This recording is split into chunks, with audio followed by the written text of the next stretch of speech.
നല്ല juicy and tasty ആയിട്ടുള്ള tandoori chicken നമുക്ക് വളരെ ഈസി ആയിട്ട് എയർ ഫ്രയറിൽ എങ്ങനെ ഉണ്ടാക്കിയെടുക്കുന്നതെന്ന് നോക്കാം. അതിനായിട്ട് മിക്സിയുടെ ജാറിലേക്ക് ചെറുതായിട്ട് കട്ട് ചെയ്ത ഇഞ്ചിയും വെളുത്തുള്ളി ഇട്ട് കൊടുക്കാം. ഒരു 3 ടേബിൾ സ്പൂൺ തൈരും ചേർത്ത് കൊടുക്കാം. 1 ടീസ്പൂൺ ജീരകം, 1 ടീസ്പൂൺ മഞ്ഞൾപ്പൊടി, 2 table spoon tandoori masala, 1/2 teaspoon കുരുമുളക് പൊടി, 1 teaspoon garam masala, 1 teaspoon Kashmiri chilli powder, ആവശ്യത്തിന് ഉപ്പ് ഇട്ട് കൊടുക്കാം. ഒരു അര നാരങ്ങ അത് നമുക്ക് ചേർത്ത് കൊടുക്കാം. എന്നിട്ട് മല്ലിയിലയും ചേർത്ത് നന്നായിട്ട് നമുക്ക് പേസ്റ്റ് ആയിട്ട് അരച്ചെടുക്കാം. ഈ അരച്ചെടുത്ത മിക്സിലേക്ക് നമുക്ക് ഡ്രൈഡ് പാർസലി 1 ടീസ്പൂൺ ചേർത്ത് കൊടുക്കാം. എന്നിട്ട് ആവശ്യത്തിന് ഒലിവ് ഓയിലും ചേർത്ത് നന്നായിട്ടൊന്ന് മിക്സ് ചെയ്തെടുക്കാം. ക്ലീൻ ചെയ്തെടുത്ത ചിക്കൻ ഇതുപോലെ ഒന്ന് വരഞ്ഞു വെച്ചിട്ടുണ്ട്. നമുക്ക് അതിലേക്ക് മസാല എല്ലാം കൂടി ഇട്ട് കൊടുക്കാം.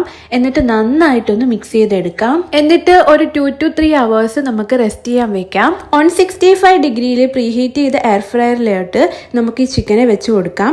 എന്നിട്ട് ഒരു 40 to 45 മിനിറ്റ്സ് നമുക്ക് എയർ ഫ്രൈ ചെയ്തെടുക്കാം. അപ്പോൾ നമ്മുടെ ടേസ്റ്റി ആയിട്ടുള്ള തന്തൂരി ചിക്കൻ ഇവിടെ റെഡി ആയിട്ടുണ്ട്. അടിപൊളി ടേസ്റ്റ് ആണ് കേട്ടോ. എല്ലാവരും ഒന്ന് ട്രൈ ചെയ്ത് നോക്കണം.